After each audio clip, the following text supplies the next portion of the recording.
Alright, magandang araw sa inyo mga kabutsawals. This time, hindi naman po real estate ang bebenta natin. May nakiusap sa akin, friend ko. Alam niyo naman ako, ganun ako kabait, diba? Libre lang magpa-advertise sa akin na yung mga gusto magbenta dyan, kagaya ng truck, tractor, o kung ano man ang gusto nyong ibenta na medyo maganda value, PM nyo lang ako. Around Zambales lang po, kagaya ngayon, meron po akong isang binablog ngayon dito. Ayan o, nasa likod ko. Ayan. Binibenta po yan ng may-ari. Interviewin natin si boss. Okay. Sir, pakilala ka muna sa ating mga viewers. Magandang umaga, kabayan. Ito si Leonard, nagbebenta ng truck, nagpapatulong kay Brad. Kay Brad Buchawals. Okay. Tulungan na lang po. Oo. So, Brad, itong truck mo, anong model yan? 2017 model. Isuzu.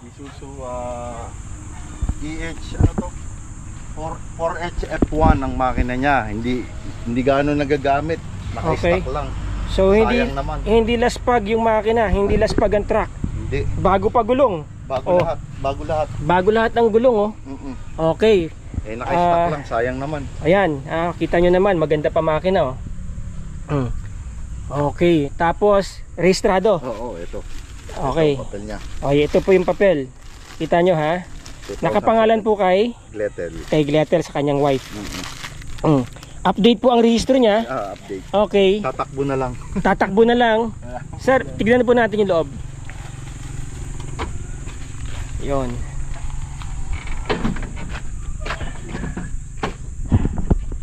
Alright. So, yan. Ang truck. Pwede po ba nating patunogin ang makina? Okay, yan. Power window siya. Power window. Okay, aircon sir, gumagana? Wala siyang freon lang, pero may aircon siya. Walang freon pero may aircon. Pero may electric fan. May electric fan, oh. Okay. Yun. Oh. Ayos na ayos mga kabutsawals. Di ba? Okay, yun, power window, gumagana pa. Yun, oh. Okay na yan sir, sige. Sige sir, okay na po. Yan, para makita lang ng mga viewers natin na functioning. Okay? Wala namang problema sa mga ilaw, sir? Wala. Walang problema sa ilaw. Okay. Alright, so anong size nito, sir? But anyway, parang F2 na nilagyan lang ng van, di ba? O yun, oh. Pero 6 wheels siya. 6-wheeler po na po yung sasakyan. Close van. Matibay pa yung yung niya. Sir, pwede ba natin buksan to? Sa likod. Okay, buksan natin sa likod. Okay. So yung may mga negosyo po dyan na gusto magkaroon ng Isuzu na closed van, ito, pagkakataon nyo na po. Ako na ang tatawad sa inyo mga kabutsawals. Okay. So ito yung likod niya, maluwag pa. Safety. Yun, ang luwag pa. Ang dami nyo makakarga dito. Gumagana ilaw, oh. Ayun, oh. Ayos. Oh. Sayang lang. Okay. Na ano lang siya. Reason for selling, hindi na nahaharap ni sir asikasuhin yung truck.